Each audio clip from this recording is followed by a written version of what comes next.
Hi, everyone. Thank you so much for coming today. We're very excited to be presenting our report, Nation's Data at Risk, the 2025 report.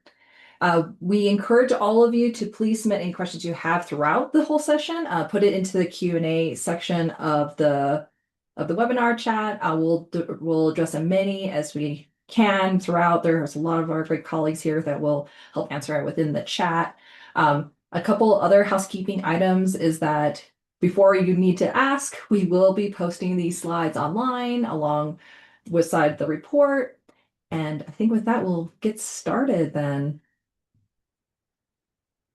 Next slide, please. So just quickly shout out to this amazing team that put together this. I'm going to put a note here that it's in alphabetical order.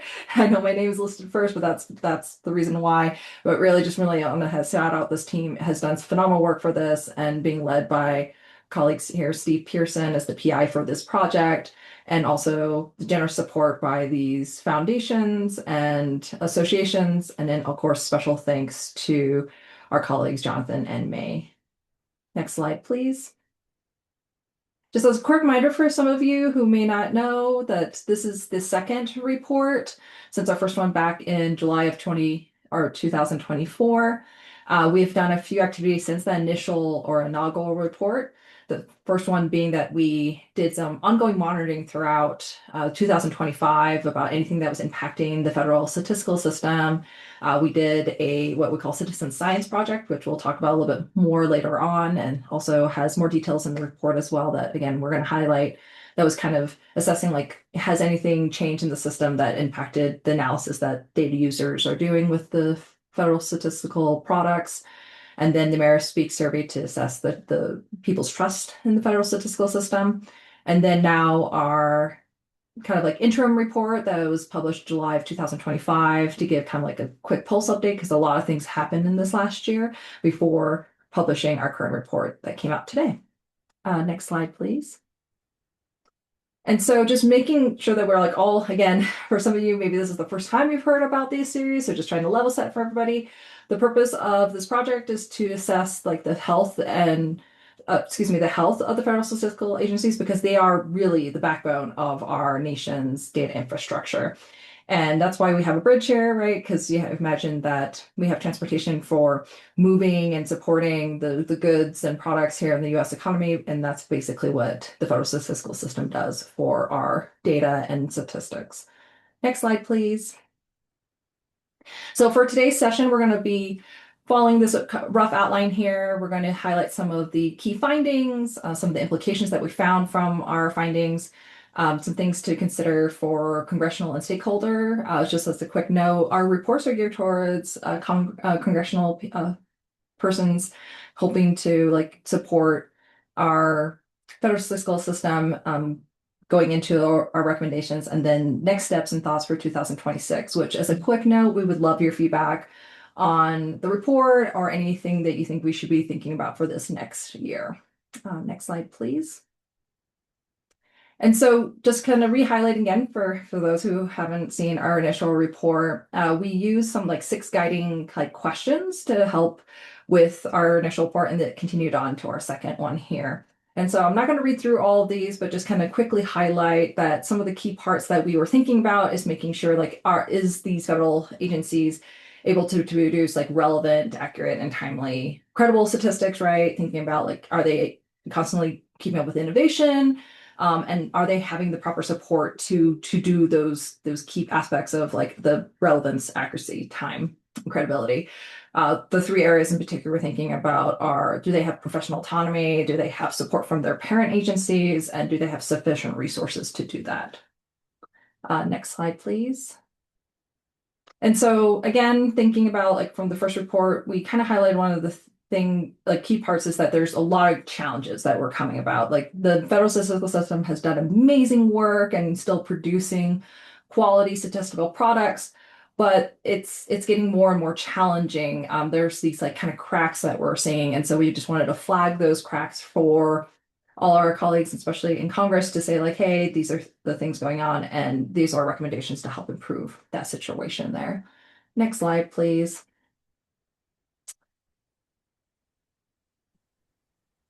It's not, oh, there we go. Okay, so when we were thinking about the next report, we're like, okay, let's help build up from what we initially wrote. So we had these plans, and as you can see, it kind of flip-flopped with what was reality.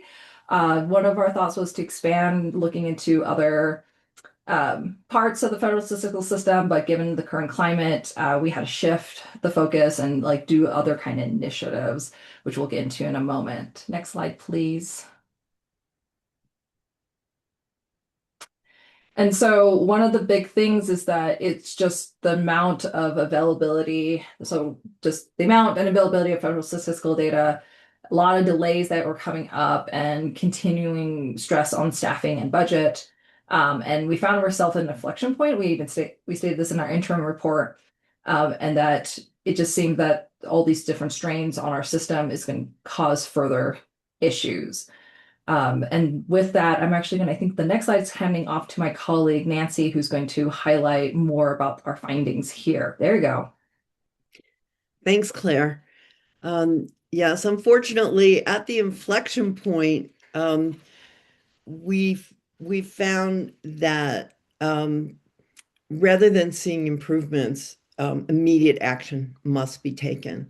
We saw a severe decline in the agency's ability to meet their missions.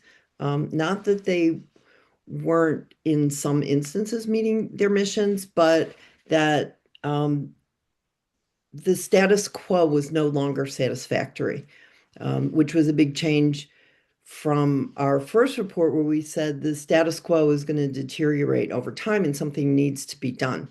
But this is an immediate kind of a crisis situation that we found, and that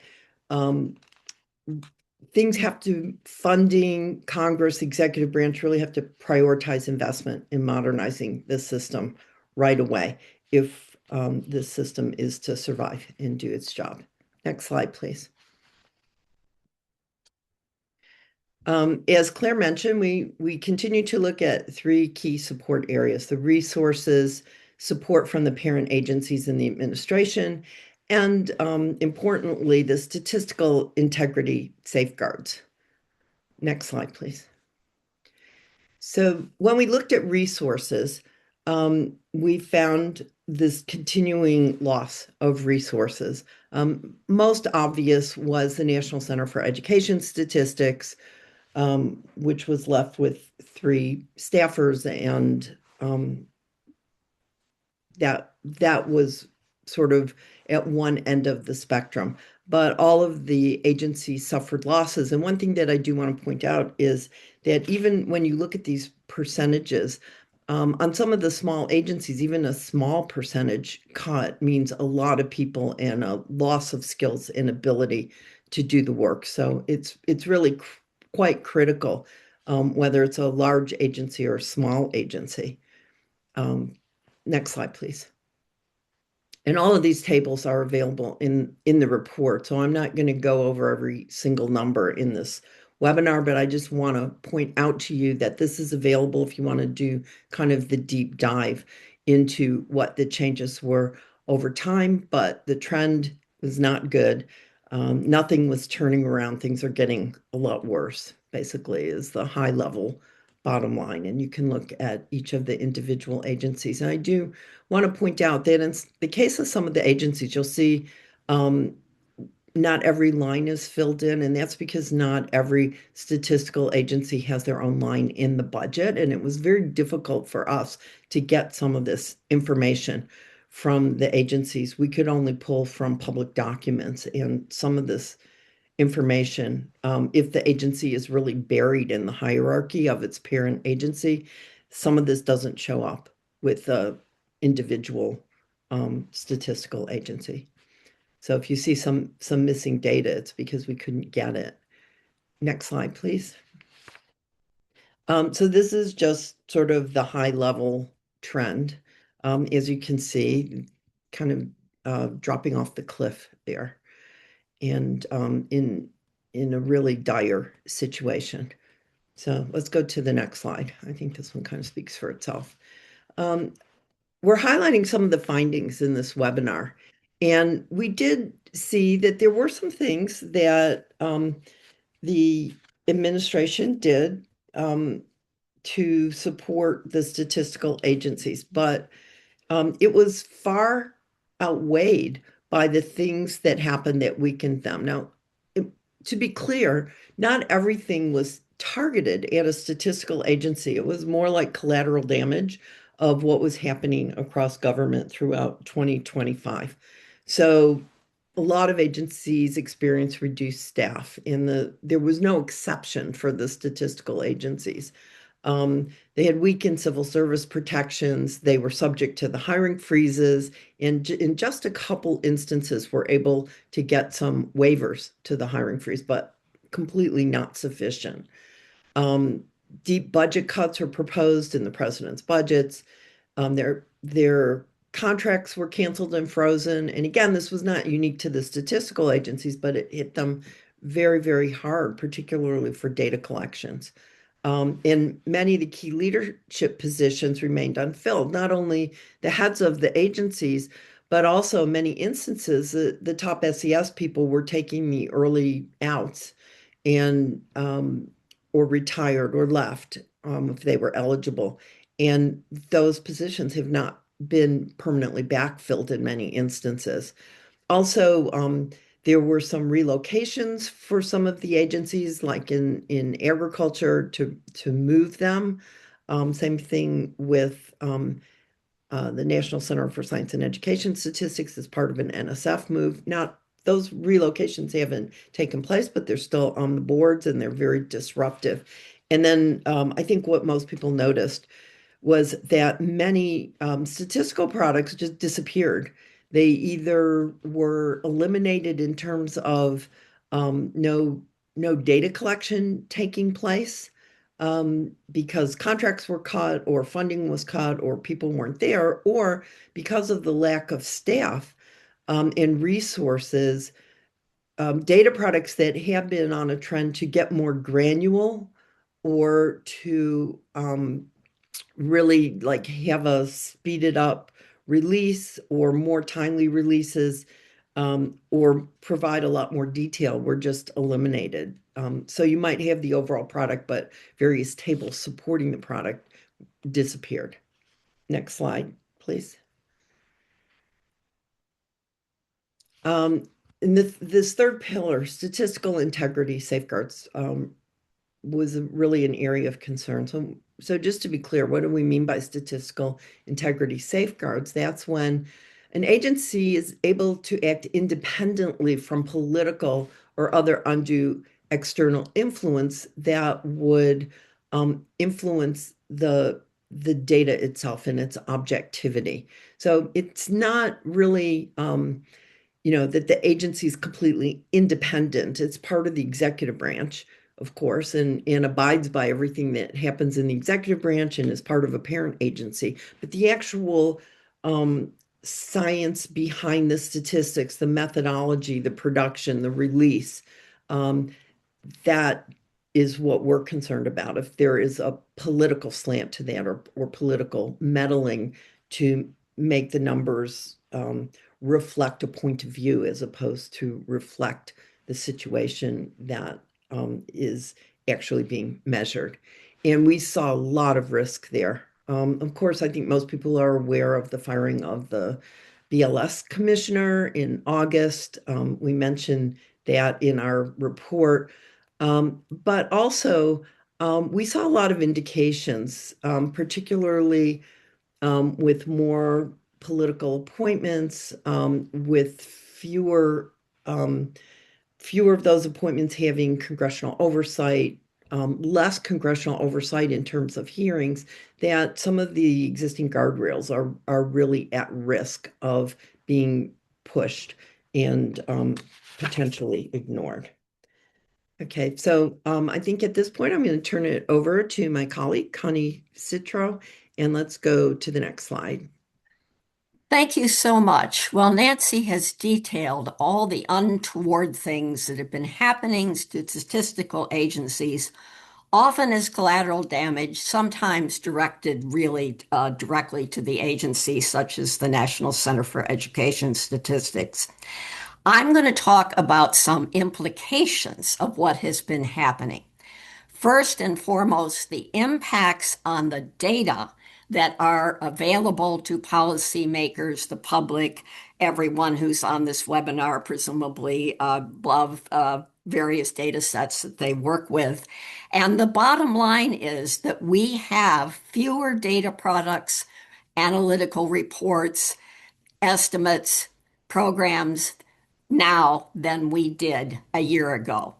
I'm not going to go into specifics, but I'm going to call your attention to the parts of the report in section 2, also supporting materials. We have a profile for every agency, and we have a handy dandy summary table 2.4, which catalogs what we have learned over this past year with about program cancellations or significant scope reduction, product delays and cancellations, data quality degradation, and across-the-board cuts in subject matter content.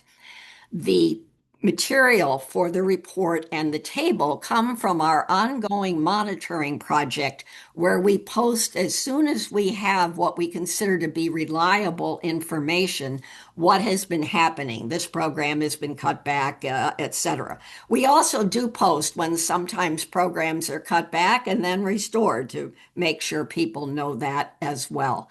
Next slide, please.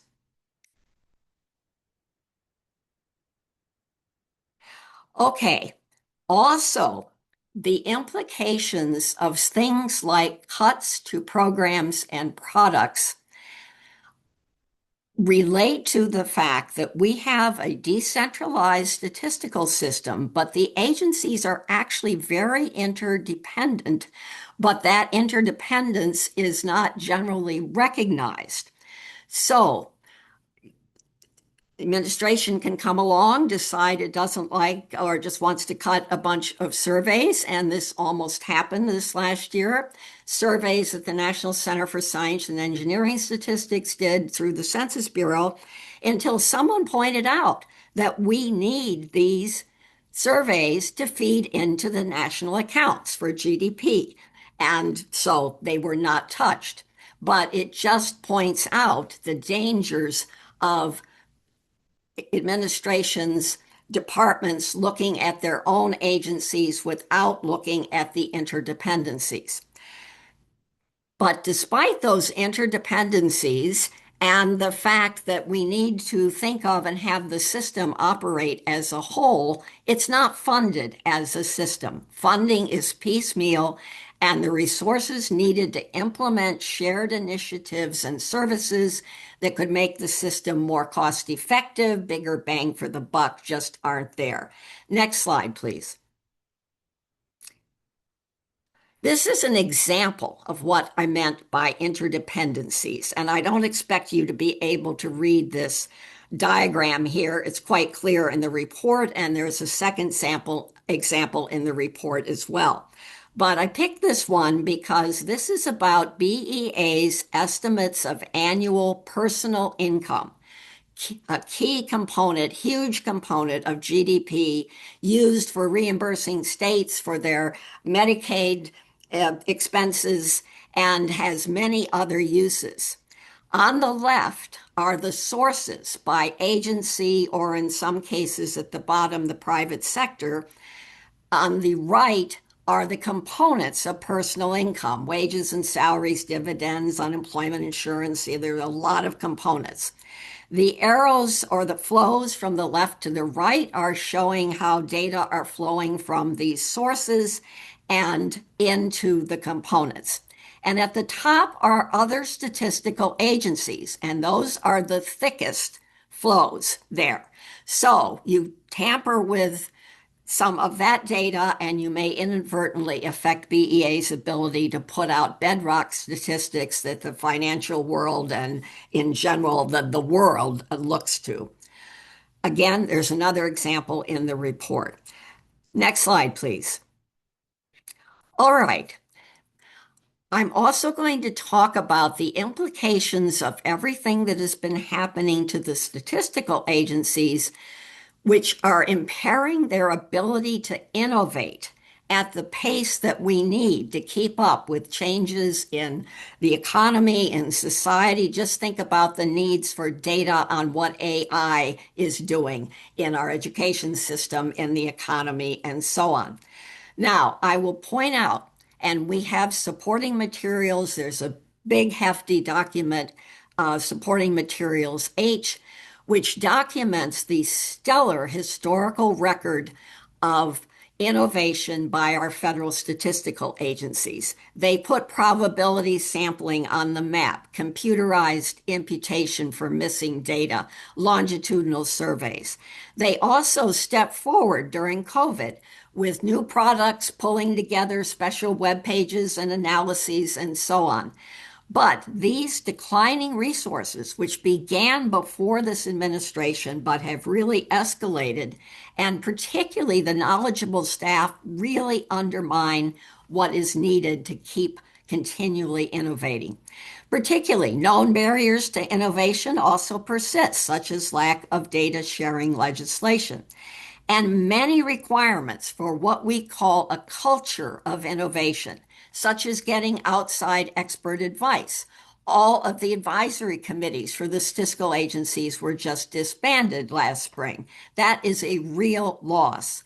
And federal staff, our wonderful, dedicated federal statistical agency staff, cannot as freely interact, go to conferences, interact with colleagues, and that really undercuts innovation.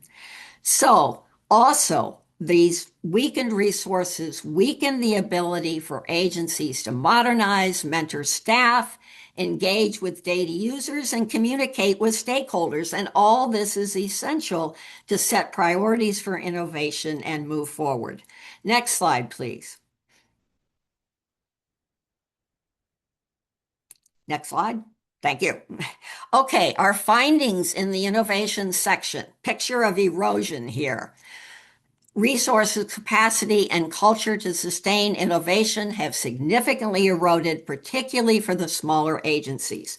We do point out one area that we think, even with constrained resources, we would urge the statistical agencies to invest in improving the accessibility and utility of their data and increase the return on investment. For instance, there are generally no references by one agency to where you might find related data on another agency's website. Some agencies have FTP access and APIs, others don't. Finally, I would just say partnerships with academic, commercial, and state and local sectors are happening right now, and we talk about some of them, about new methods for economic statistics, such as prices. These are foundation funded. They often, but not always, involve statistical agency staff. They really promise to make the production of key statistics more timely, more frequent, higher quality. But the key will be for the statistical agencies to have the resources to work on the R&D part with these partners, and then to implement and get into production at scale these new methods. So I'm now going to turn over next slide to my colleague, Zach Seeskin. Thank you. Thank you, Connie, and good morning, everyone. With the goals for this project to understand how well the statistical agencies are meeting the needs of data users, as well as to monitor the trust of the public in federal statistics as the environment evolves, we've been analyzing nationally representative data, examining the specific questions of who uses federal data, how they use federal data, and the public's perspectives on federal statistics. Since sharing analyses with July's Nation's Data at a Crossroads status report, we're continuing to analyze data from NORC at the University of Chicago's AmeriSpeak panel, data collected on a monthly basis. And so we'll now report on data from June to September 2025 on these topics, with the time available focusing on public trust in federal statistics. Data were collected from 4,536 respondents, so that's more than 1,100 responses from each month cycle. So on the next slide, we have a graph showing estimates from AmeriSpeak, the percentage of U.S. adults agreeing with different positive statements about federal statistics by month. The data were collected toward the end of each month, June through September of this year. During this period, we found an overall pattern of declining agreement with these positive statements about federal statistics, suggesting concern about changes in trust in federal statistics. The red circle series here is the estimated percentage agreeing or strongly agreeing that policymakers need federal statistics to make good decisions. That estimate declined from 58% to 53% between June and September. The green triangle series is the percentage tending to trust federal statistics. That estimate declined from 57% to 52%. And in the blue square series, the percentage agreeing or strongly agreeing that statistics from federal agencies are generally accurate declined by 8 percentage points from 40% to 32%. Note that for the series in red and blue here about needing federal statistics to make good decisions and about accuracy, there's a large percentage who neither agree nor disagree with the statement, and that group is larger than the group that disagrees or strongly disagrees with these statements. This decline also contrasts with stability in the level of trust in federal statistics found between October 2024 and February 2025 from Census Bureau Household Pulse Survey. I'm looking at other statements on the next slide, focusing on privacy, confidentiality, and combining data from multiple sources. We also saw this pattern of declining agreement with these positive statements about federal statistics as well. Also, for these statements, there were large percentages who neither agreed nor disagreed with the statement. The percentage agreeing or strongly agreeing that the government should combine data from different agencies to inform decision making while upholding confidentiality of individuals' information declined by 9 percentage points from 60% to 51%.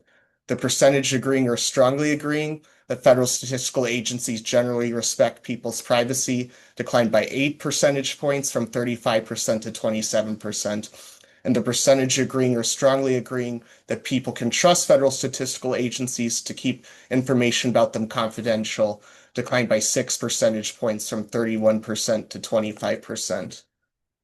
So while these slides, with the time we had to share today, focus on perspectives on federal statistics, there's a lot more to find in the report itself and in the supporting materials for the report, with letter B on the American Statistical Association website. So you can find there more detailed data, findings on data use, and trends and perspectives on federal statistics by different respondent characteristics. We'll continue to analyze the AmeriSpeak data to monitor these trends, targeting sharing updates every 2 months. And I'll now turn the presentation over to Steve Pearson.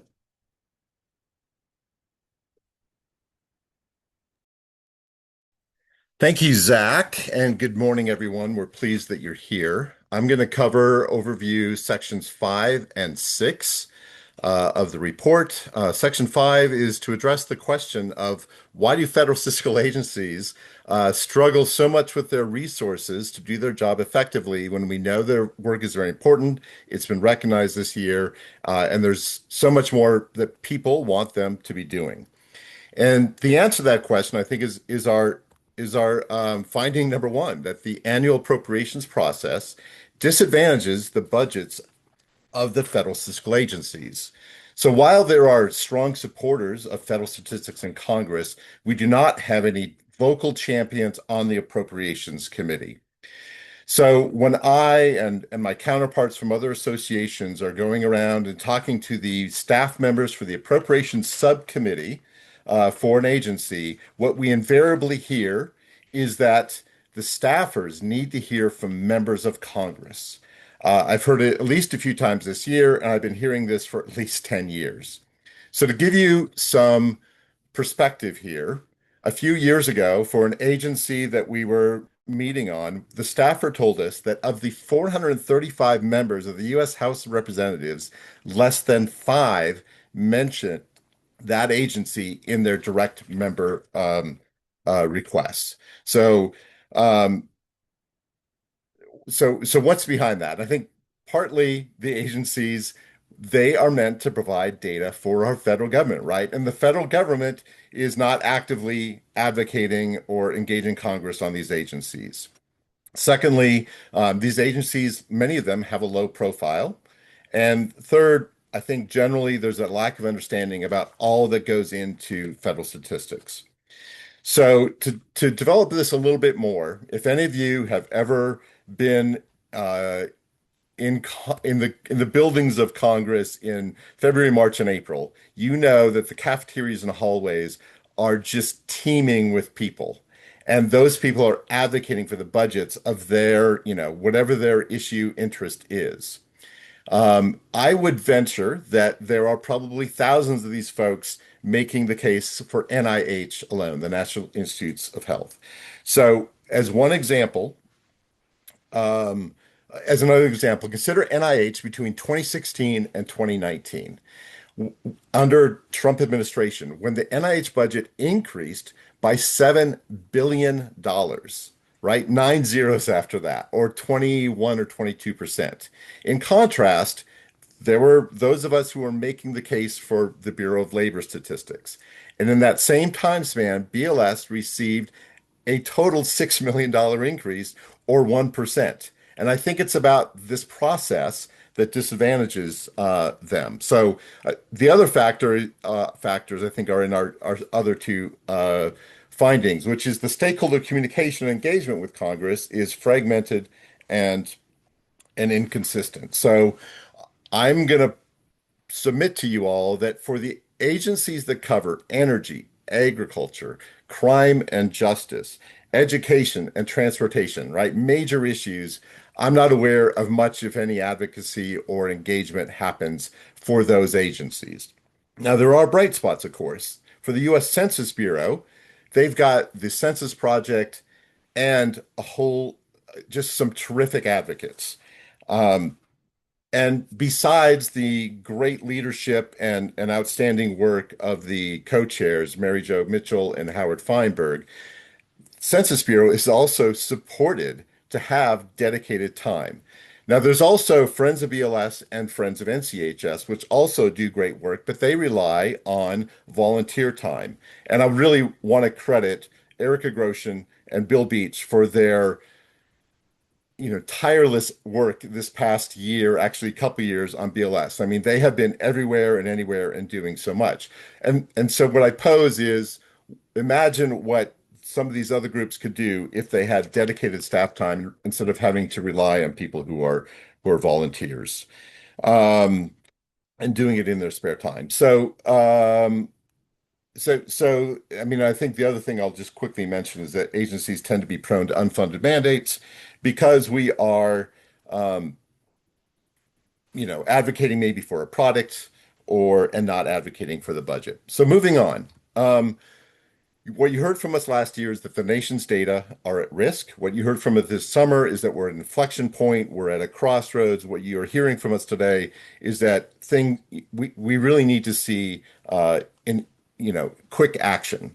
So I'll go those, but first I'm going to kind of overview what are our recommendations from last year, 2024, and there's little progress to report on the recommendations to Congress, parent agencies, or statistical agencies, but OMB did finalize the trust regulation, and the Office of the Chief Statistician has a strategic plan, and the Chief Statistician is now a political appointee, which kind of provides it more influence. So we are affirming those recommendations, and now to move on to our 9 new recommendations.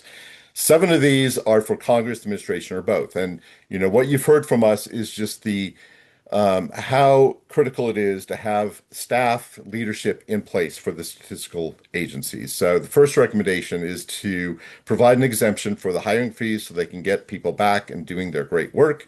Secondly, is to take steps to strengthen the trust in federal statistics. To do something with the appropriations process so that the statistical agencies are not disadvantaged. And then we have recommendations around funding the system as a system for modernization, innovation, for quality and efficiency gains. We also have a couple of recommendations for when the agencies are better resourced around more active portfolio management and some cross leadership development coordination for the system can operate as a system more effectively. And then we have some recommendation around enhancing data accessibility, functionality, and preservation.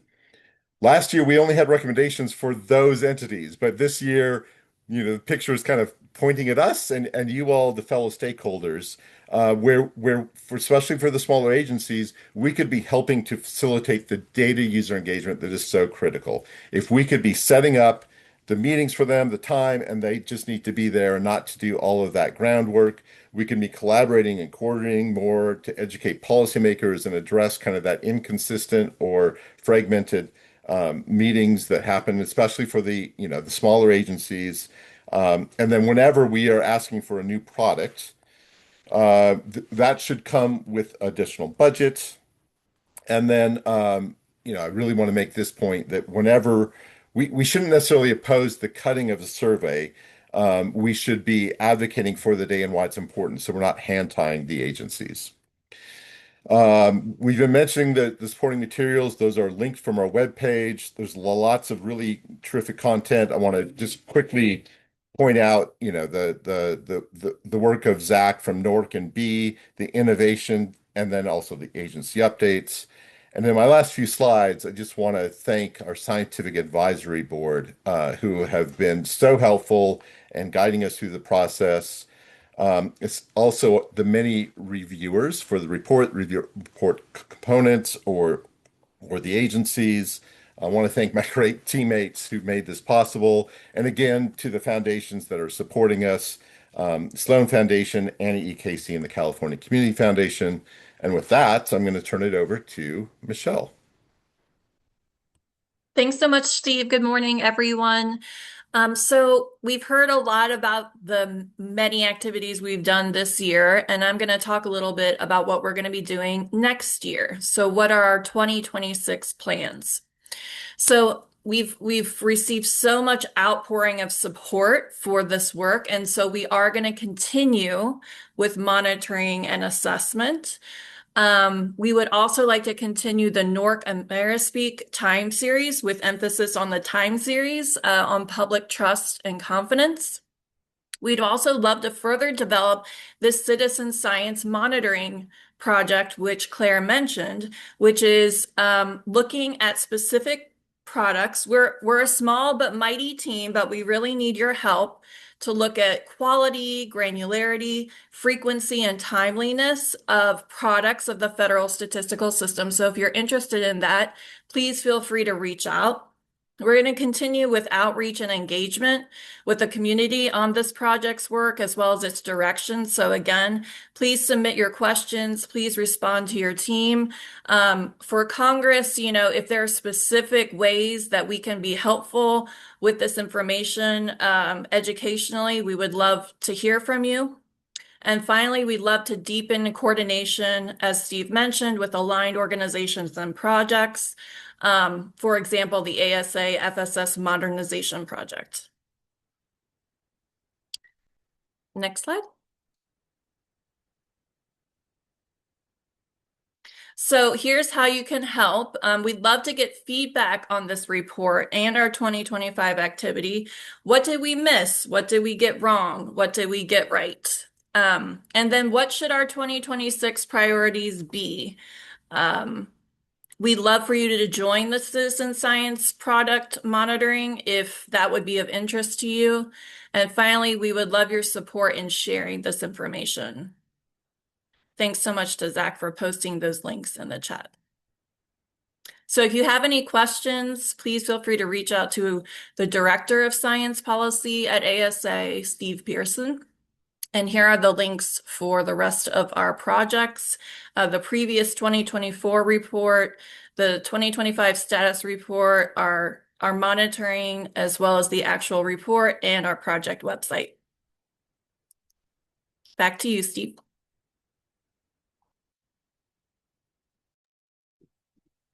Thank you, Michelle. And we are now ready for your questions. I'm going to take down the slides just so you can see us all. I'm going to ask my teammates to come on screen with me. And I see there's been lots of questions. And Claire, I'm hoping that you will queue up the first few. And I know my colleagues are um, also maybe answering. Looks like there's 7 have already been answered so thank you for that. Yeah, so just trying to consolidate some of these questions together. There was actually a big one about the National Center Education Statistics. One being like the contracts and staff have been slashed, but not the budget. Is that money being spent? And if so, like how is it being spent well? There are some other questions about those, like again, those contracts and like how that's being fulfilled, given that there's only 4. I think they got up to 5 or 6, right? Because then were able to shift somebody over. I don't know how we're counting the staff over there, but if we can answer and dig in a little bit more about the national or NCES, yeah. I can address some of the NCS ones, and it's around how is the money being spent? And my understanding, I think, so first of all, thank you for those questions. My understanding is that that money is being spent by still going out to contract. As some of you likely know, of the $307 million budget for NCES, some 93% of that goes out to the contractors. And, really great work happens. And I think that that's where the funding is going. It's a little bit hard to tell, but I think, some of this work or much of this work is continuing. And I see your message there just about, is it being spent well? And I think, those contractors know they've got lots of expertise. We have been making the case that what is missing is the expertise, experience, guidance from the employees of NCS that were handling all these contracts and overseeing it and had the actual responsibility to ensure responsible use of taxpayer funding. And so, obviously the contractors are, responsible and doing great work. But I think that's what would be missing. And I think, we would certainly urge the restoring of staff there and I think I think contractors would agree with that. So, I'll count that one as answered, Claire, and see if you have others. I guess just quickly building on that, there's another question about still the budget. Is there like unspent funds because there's not enough staff? But I think you kind of answered Yeah, that. that's something we don't know, that we don't have that information. There is some questions about communications, thinking about like how the censorship is on the communication front is impacting the collection of reliable federal statistics.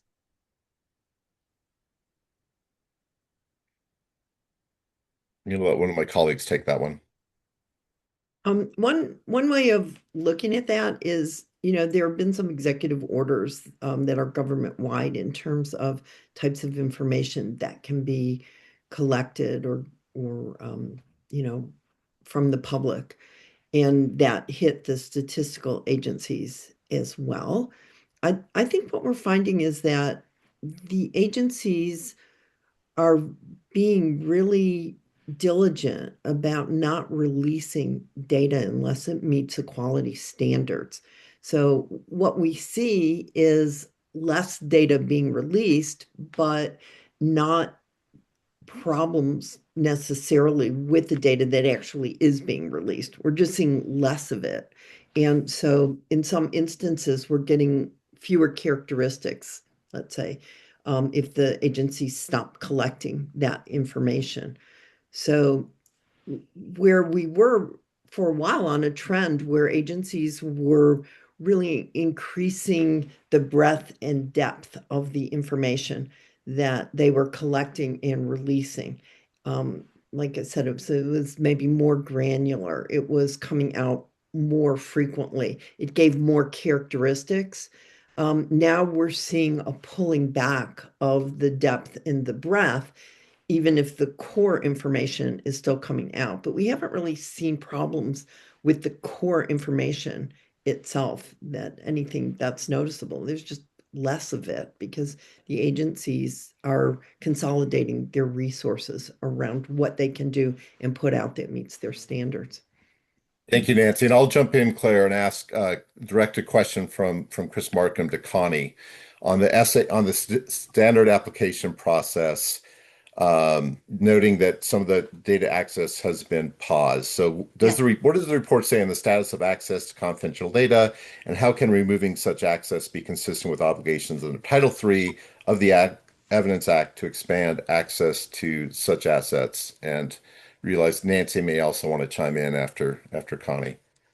Yes, the standard application process, which is an achievement in making data more accessible for those folks who are wanting to use confidential microdata, has been, a real success. But the staffing cuts in particular, or people taking the retirement, just means that several agencies in effect said they can't process requests. So they are pausing their ability to do that.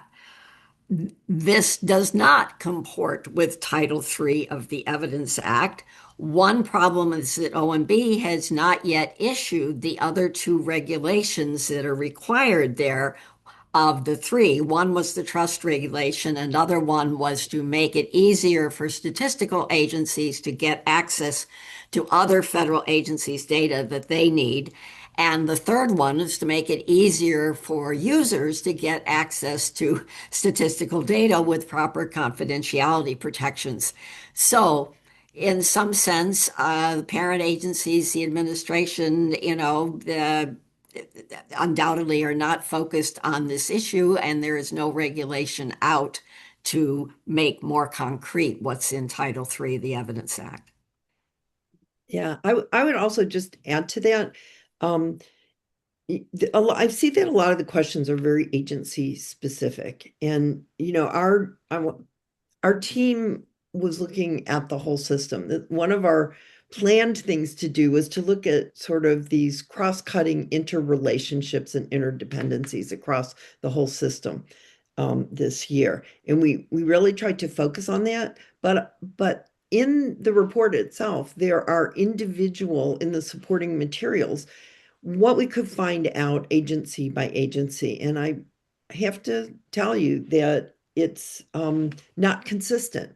So this was a year that we found it very difficult to get information from the agencies. Not only was there a lot of turnover in the staff of the agencies themselves, but I think the agencies, without really saying it, were under either implicit or explicit kind of direction not to be talking a lot externally about what was happening internally in the government. I think we saw people got in a lot of trouble when they started talking about what was happening in their agencies, and that went for us too. So when you look at the report, if you are thinking, well, what about this and what about that, and why didn't we address it? Sometimes it was just not possible for us to get that information, but everything that we could get that was relevant to this topic, whether it was cross-cutting or agency by agency, you will find in the report. We didn't hold information back, but there is missing information because we just couldn't get it. But if you go to the supporting materials, you will see agency by agency what we could find out about budget, about staffing, about their activities this year and their plans. Thanks, Nancy. We're going to move on to a couple questions about the trust in the federal government. That's going to go out to Zach. There's like two of them. One was like whether or not people conflated the federal statistical system with other federal agencies and in terms of answering trust, and then just in general wondering about like how, like if we have any ideas about reversing the decline in trust based on the answers that we got. Sure. So it's a lot of care went into designing the AmeriSP questionnaire, the questions developed using questions that were very similar to questions developed by other researchers who have studied these topic of trust in the federal statistical agencies or other agencies. And so there was care to introduce to all the respondents background about the federal statistical agencies and provide background of the kinds of data that come from these agencies. There are data from the Census Household Pulse Survey with questions have been asked about both trust in the statistical agencies and trust in other institutions, including government agencies. We have some reporting on those estimates from this summer's Nation's Data at a Crossroads report, but that data is available to look at how trust in the statistical agencies compares to other agencies, and generally those findings were that the statistical agencies compared well in their level of trust.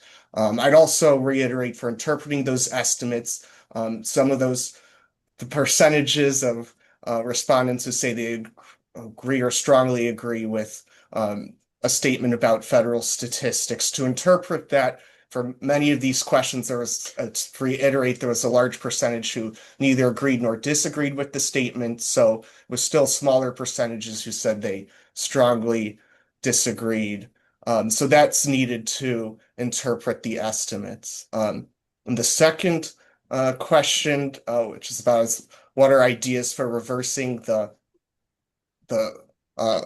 decline or improving trust in federal statistics. I'd like to defer to my colleagues a bit on that. The data cannot tell us exactly why, what is the reason for changes or what is the reason for not having trust in statistics. The data were collected July to September 2025. I think the big news during that time was the firing of the head of the Bureau of Labor Statistics, but we don't know to what extent that contributed to these changes or not, compared to many other things that were happening or things that respondents were paying attention to in the news. But certainly have the statistical agencies focusing on engagement with data users and publicity and the care they take with privacy and confidentiality. I've opened that up to my colleagues, and how other recommendations can connect with increasing trust in the federal statistical agencies. Zach, that was well answered. I'm going to just jump in and answer another question here from Sure. James about how the decennial census funding does compare to the other statistical agencies. In the chat, I'm gonna paste a URL to our spreadsheet. And this is really challenging because it's cyclical, so it can go from like 1.5 billion up to many billions. And so doing that comparison, we haven't done it in the report. But the data are all there. So people are welcome to dig in and do that comparison and let us know what you find. And I think we're ready. Please keep these questions coming, everyone. These are terrific, and we'll try to respond to them afterwards as well.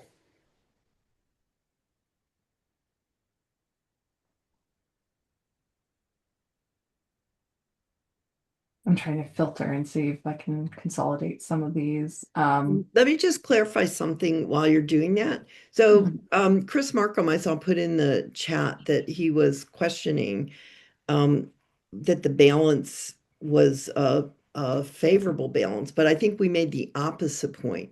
We said that although the administration has done a few things that seem supportive of the statistical agencies, like they did let NCES hire, open up to hire back some people. They let the Census Bureau hire some people. We've heard some positive statements from the new chief statistician. On balance, it's very unfavorable. That was the point of the report, that those actions in no way offset all the very negative things that happened. Molly just asked, what are a couple positive things that happened? But it's so unbalanced that those few things don't nearly make up for all the bad things that happen. So I just wanted to be clear about that, because it sounded like you got the opposite impression. Thanks for answering that question, Nancy. I think this is a quick one we can answer, which is how are you collaborating with or different than some of the other initiatives like Data Index or Federal Data Forum.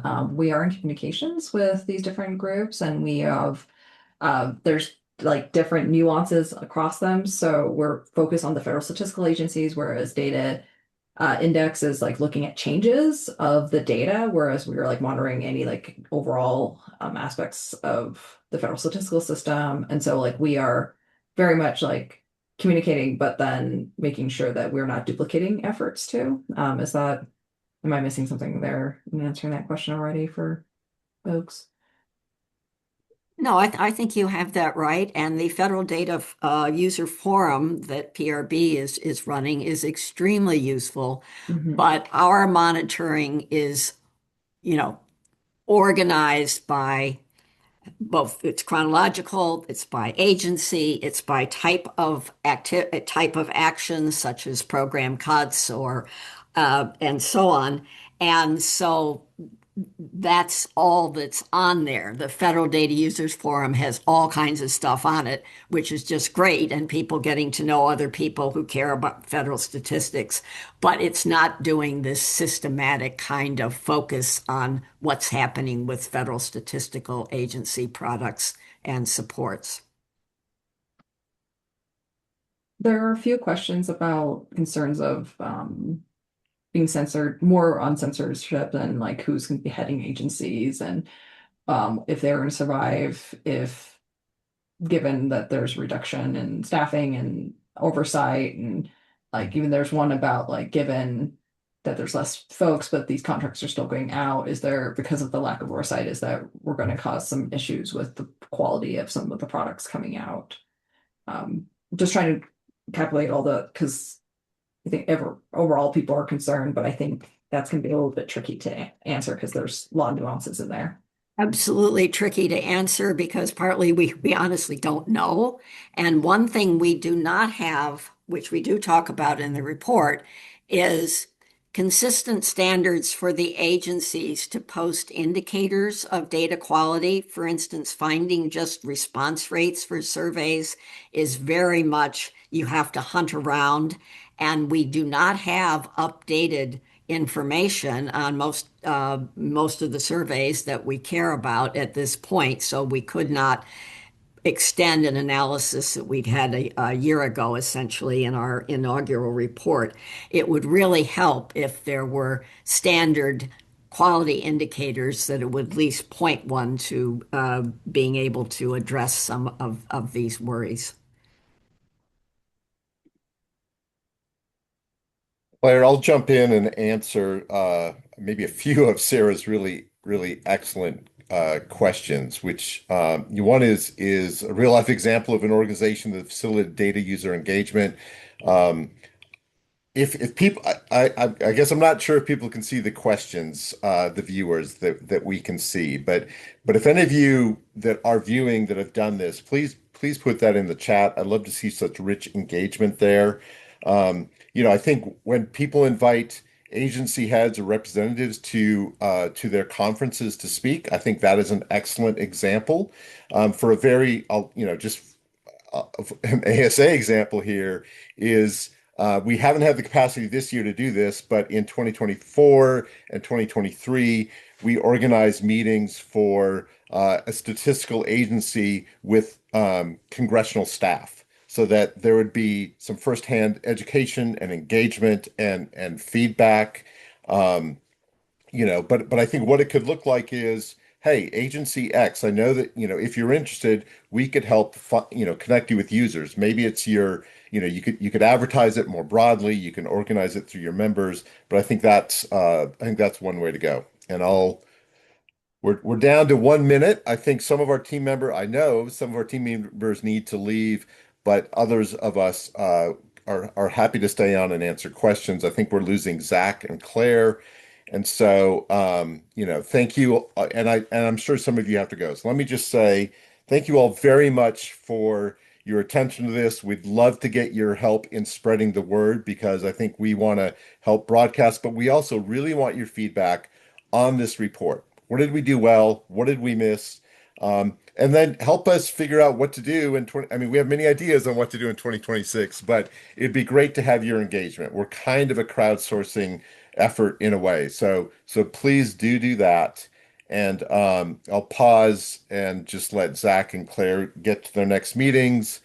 And then for my remaining colleagues, I think we've lost Claire who's doing excellent job here, but we can just kind of address questions as we like them, as we see them. And so And Steve, I uh, want to it's, give a shout out to Walter Rademacher, who is on our scientific advisory board and has put some very relevant comments in the chat about what's happening internationally and also in the Q&A, because we did pay a lot attention to what was happening internationally. We had other international people on our advisory board, um, and so we're aware of the larger environment that U.S. statistics is fitting into internationally.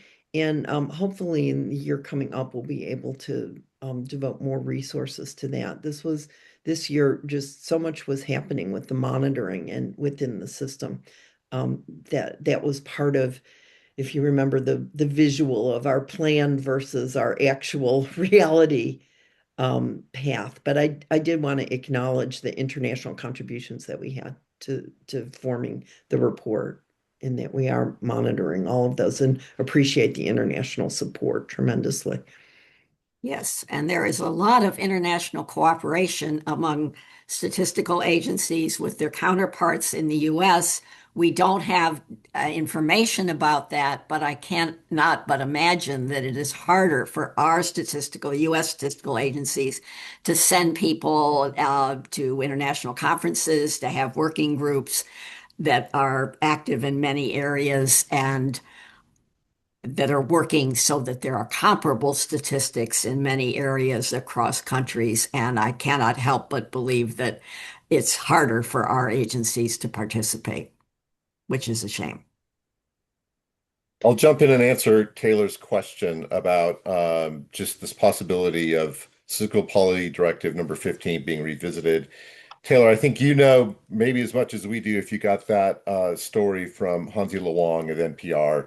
Um, it happened at a meeting of COPAFs on Friday, and I don't think we know anything more than that, but do look for Hansi's excellent reporting on this for as much as I know on that.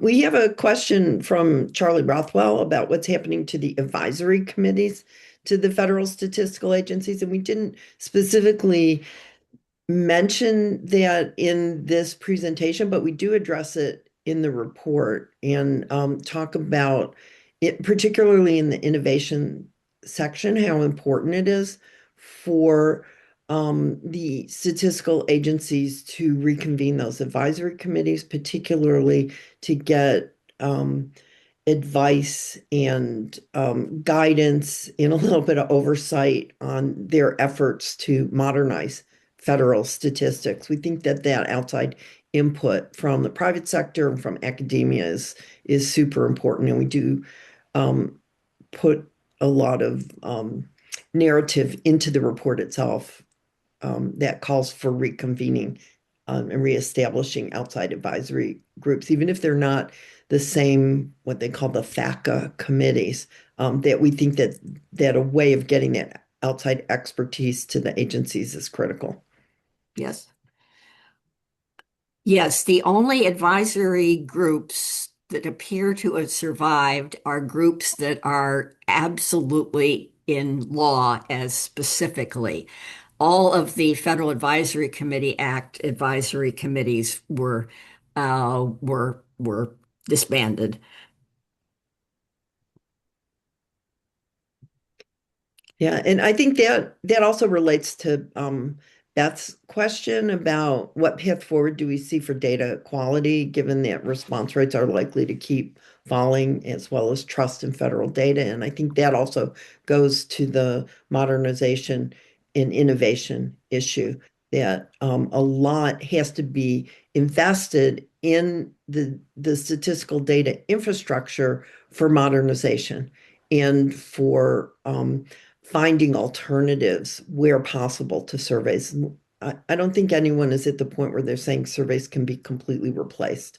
However, we do think that a lot more can be done for alternative methods of data collection, and that that has to be given a priority with a lot of outside help from, private sector experts on some of these things with cooperation from businesses that can be providing the data and, from academic researchers and data science who can really give this the boost that it needs. But that's going to take attention, prioritization, and resources and leadership. And those are all things that we're calling for in the report.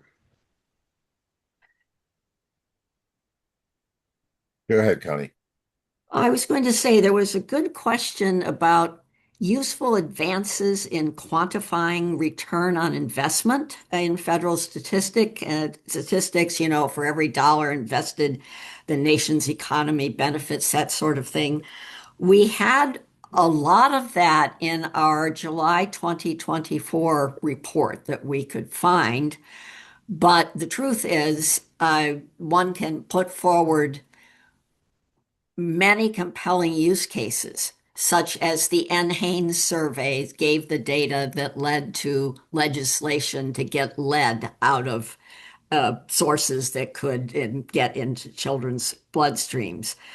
And many specifics like that.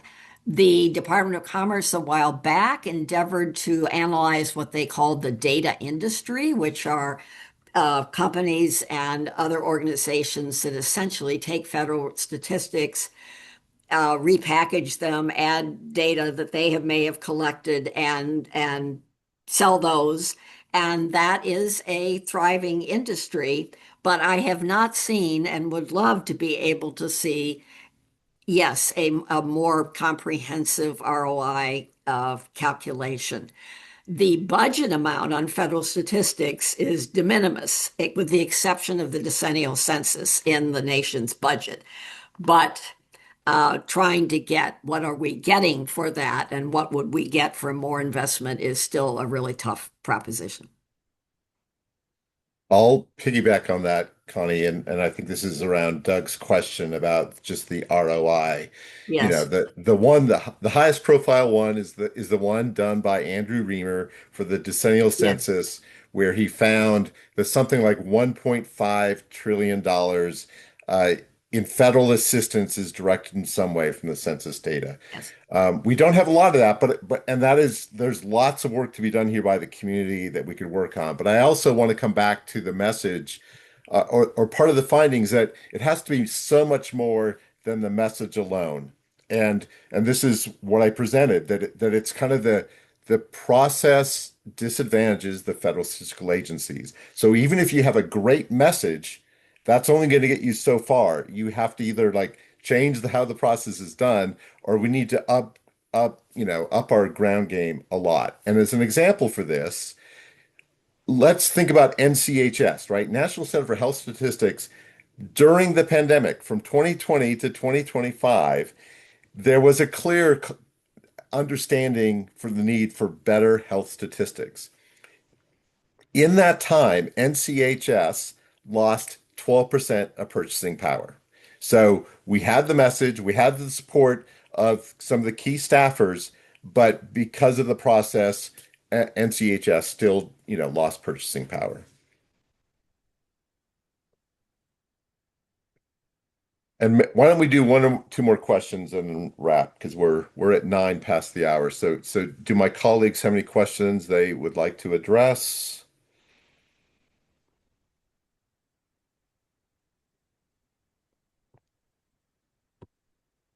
I was going to try to address the question in the chat about the lead example, and I'm fumbling around here, but I'm happy uh, somehow to communicate if you write to Steve about that. We covered that in our July 2024 report, and it is really quite a compelling story because the National Health and Nutrition Examination Survey actually does physical examinations and blood work and so on. And it provided the data that, again, led to policy to reduce lead. It also provided data on things like growth charts for kids and all kinds of things. And I also see a question about our real-time monitoring. Thank you. Has been a tremendous resource. And will that continue? Yes. And will there be other written reports? Yes. I should say subject, we are a sort of funding just in time, I guess, mechanism, right, for getting support to do our work. But we have some funding lined up for next year, and we are very hopeful to get the additional funding that we would need. But that is our plan. Thank you all again for attending. I think we should wrap, but please continue to stay engaged through the links that Michelle has shared through email. We are eager to engage more broadly and to continue this work into 2026. So thank you all. Yes, thank you very much.